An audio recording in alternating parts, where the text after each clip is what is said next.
All right, so our next storyteller is someone I love very, very much. He's my big gay mentor.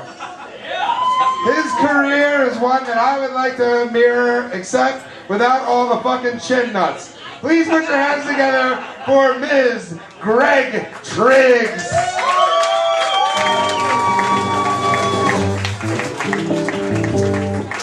Doesn't Rory have nice legs, everybody? And Jacqueline Smith nipples. That's wonderful. It's so nice to be comfortable.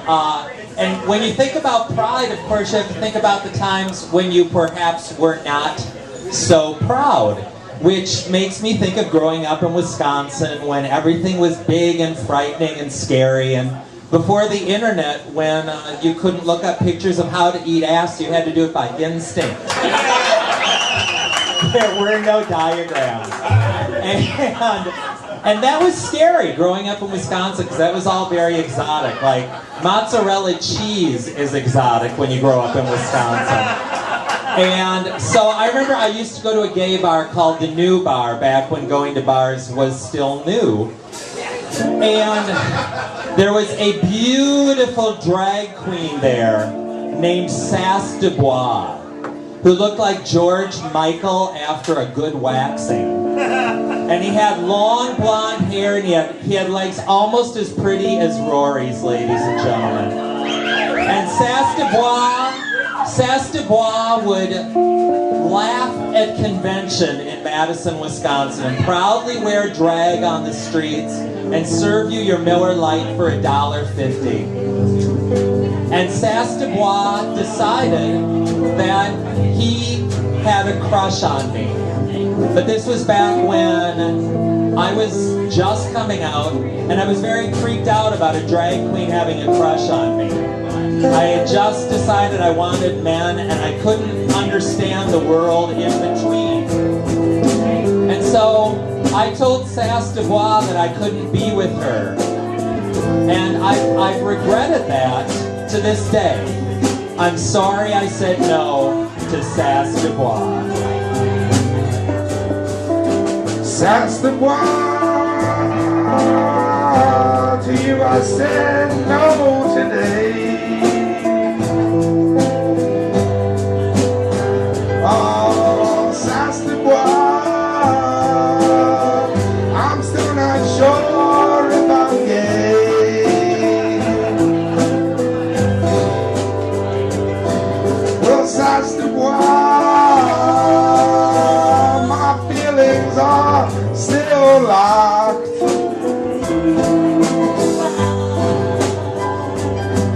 Well, Sass Dubois, still could you take a look at my car?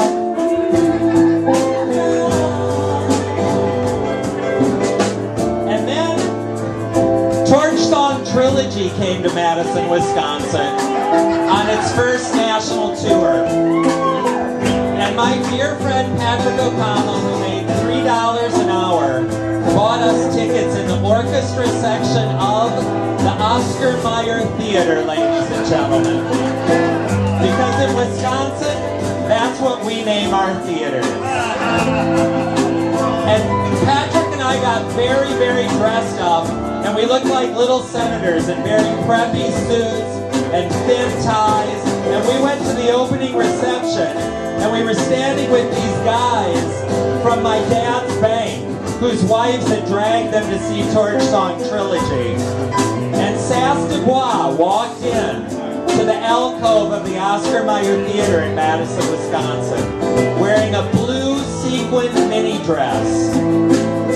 And the guy, the banker that we were standing with, started going off on how inappropriate and wrong that was. And I took a deep breath, and I told him to shut up.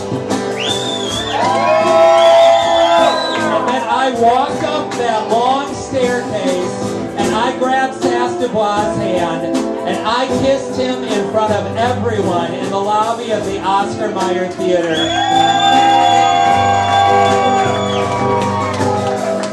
And that was the only time I ever kissed Sass Dubois.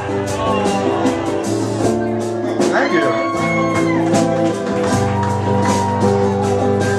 Well, Sass Dubois, you know you're in my dreams. Well, Sass Dubois, your ass I'd like to read.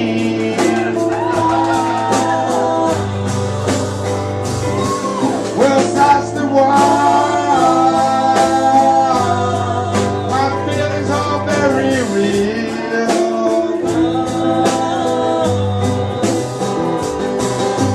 Sass Dubois, just eat me like a meal. And tonight, in anticipation of telling this story about Sass Dubois, I did an internet search on him.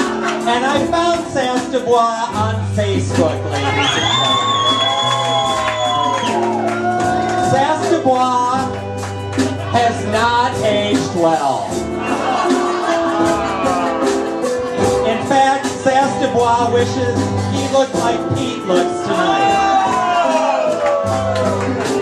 So, I closed Facebook out without a friend request for Sass Dubois.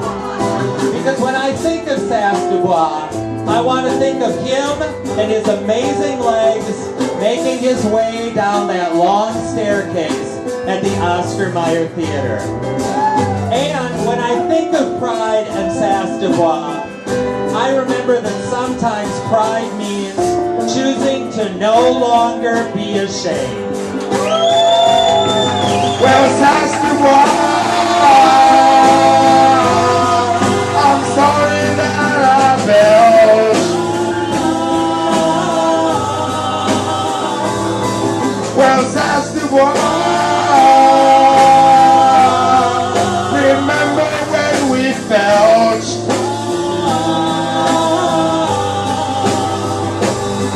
Well, Sass Dubois, your hips they used to swivel.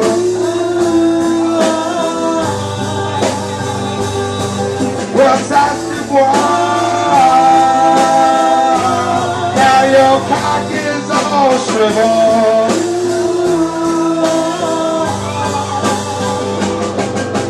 Sass Dubois,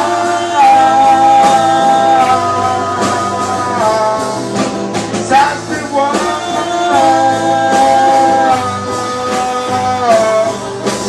Sass Dubois,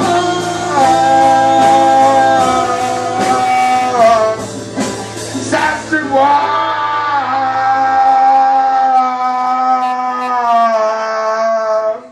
Great Triggs, everybody.